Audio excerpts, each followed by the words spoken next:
Bonjour et bienvenue dans cette vidéo, j'espère que vous allez bien. On se retrouve aujourd'hui pour un court moment, une petite vidéo dans laquelle je vais vous présenter 10 livres que j'aimerais beaucoup lire en 2025.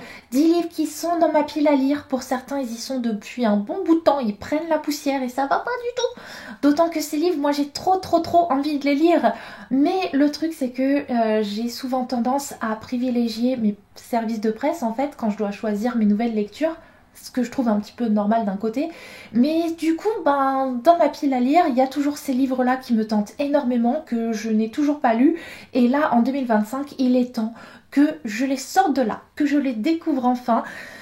Et donc, c'est parti pour ces 10 livres à sortir de ma pile à lire en 2025. En tout cas, je l'espère parce qu'ils ont tous l'air trop bien. Pour commencer, on trouve des deux Saxus. Et le premier d'entre eux que je vais vous présenter aujourd'hui, j'ai limite honte en fait de ne pas l'avoir encore lu parce que comment est-ce que c'est possible alors que c'est un livre d'une de mes autrices préférées?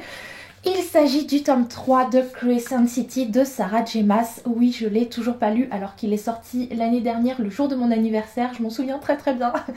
Et en fait, le truc avec ce livre, c'est que c'est vrai que c'est une saga qui est très dense, que chaque tome, c'est des vraies briques de 1000 pages. Et que moi, l'année dernière, à un moment donné, même plusieurs fois dans l'année, j'ai eu un petit peu du mal avec la lecture.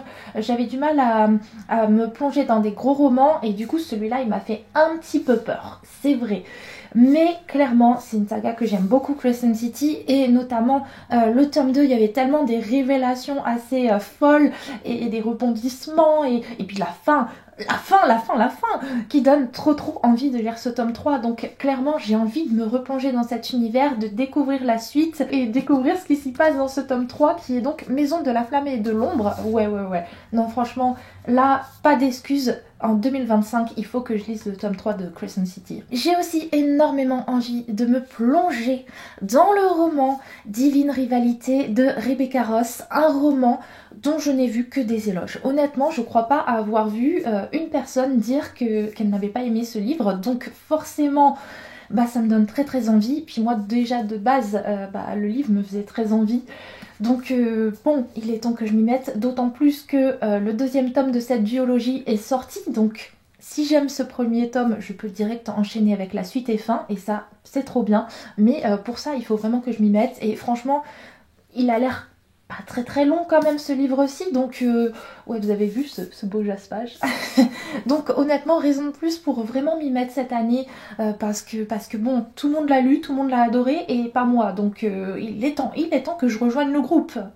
Autre lecture de Saxus que j'aimerais beaucoup découvrir en 2025, c'est Nevernight de J. Christophe. Oui, j'ai les 3 tomes dans ma pile à lire, et je dis pas que j'aimerais lire les 3 tomes en 2025, enfin techniquement si, mais j'aimerais au moins commencer cette saga quoi, parce que franchement elle me fait trop envie. On y parle d'une école d'assassins. Je sais pas pourquoi, mais moi, cette saga, je l'ai toujours vue un petit peu comme une sorte de Six of Crows, dans l'ambiance, quelque chose un peu comme ça. Et du coup, ça a l'air trop bien.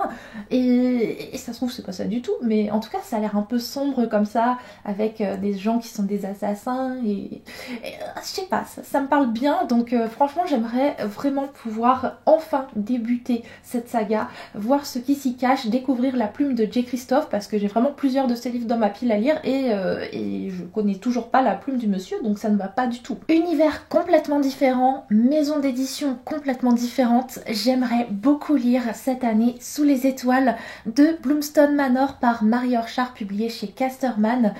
Parce que ce livre, je pense qu'il a vraiment tout pour me plaire. Déjà, une ambiance à la Bridgerton, Jane Austen, avec une héroïne qui est très avant-gardiste, elle est passionnée par la science, et elle va déménager et faire la rencontre de son nouveau voisin qui s'appelle Nathanael Stone. Et en fait, c'est une rencontre qui va changer sa vie. Alors, je sais pas du tout si on est sur une base de romance ou sur une trope fan family entre ces deux personnages, mais vraiment, c'est une histoire dont j'ai entendu que du bien, notamment encore plus de bien même sur la préquelle de cette saga, avec le même livre avec la couverture rose, si vous voyez. Mais vraiment, c'est une saga dont j'ai vu beaucoup de très bons retours, et je suis persuadée qu'elle a tout pour me plaire. Et en plus, ce livre-là, c'est Juliette qui me l'a offert, donc j'aimerais pouvoir lui dire que ça y est, je l'ai lu et qu'on puisse en discuter ensemble. Autre livre qu'il faudrait enfin que je sorte de ma pile à lire, c'est All of Us Villains par Amanda Foody et C.L. Herman, publié chez Milan. Je n'ai toujours pas lu ce livre. Voilà, voilà, ça fait tellement longtemps qu'il dort dans ma pile à lire que je sais même plus de quoi il parle. Bon, je vois que le tome 1 s'appelle le tournoi d'Ilvernat, donc j'imagine un tournoi peut-être un peu magique. Bah c'est tout, voilà. Bon après moi j'aime bien les tournois donc ça me donne encore envie de lire ce livre, mais c'est vrai que là, à force de faire dormir les livres comme ça dans ma pile à lire, j'oublie le résumé donc c'est pas super. Un autre livre qui dort dans ma pile à lire et vous allez me dire que ça va pas du tout, qu'il est temps que je l'en sorte, c'est Absolu de Margot Dessen, publié chez Big Bang, un premier tome que j'ai dans sa version non corrigée en fait, épreuve non corrigée, et que je n'ai toujours pas lu. Alors que je l'ai vraiment depuis un bon bout de temps.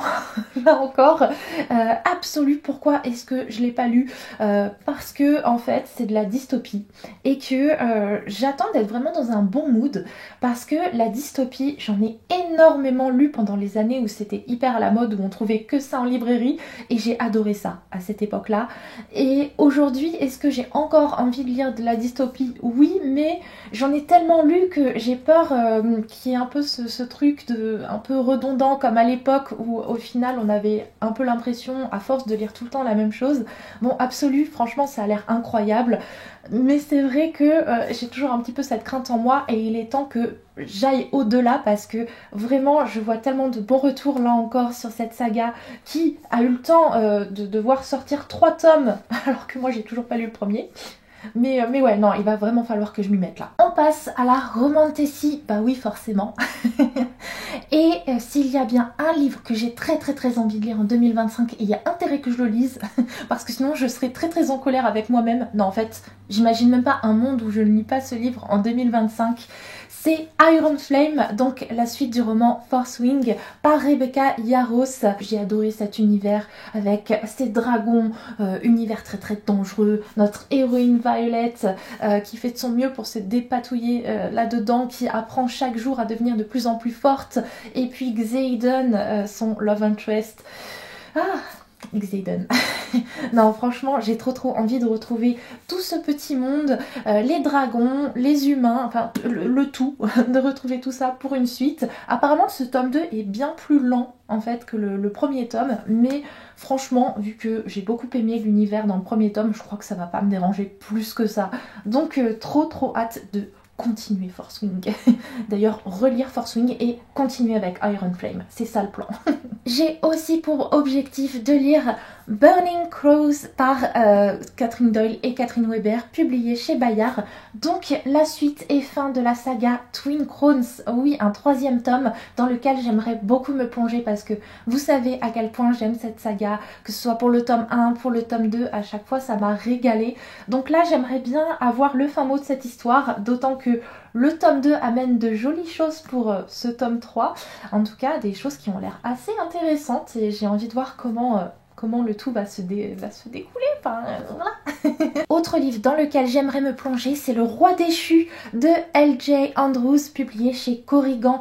Oui, j'ai vu tellement de bien sur ce livre. Là encore, les gens à chaque fois sont dithyrambiques à son sujet, ils sont tous là en mode « Ah, c'est trop bien !»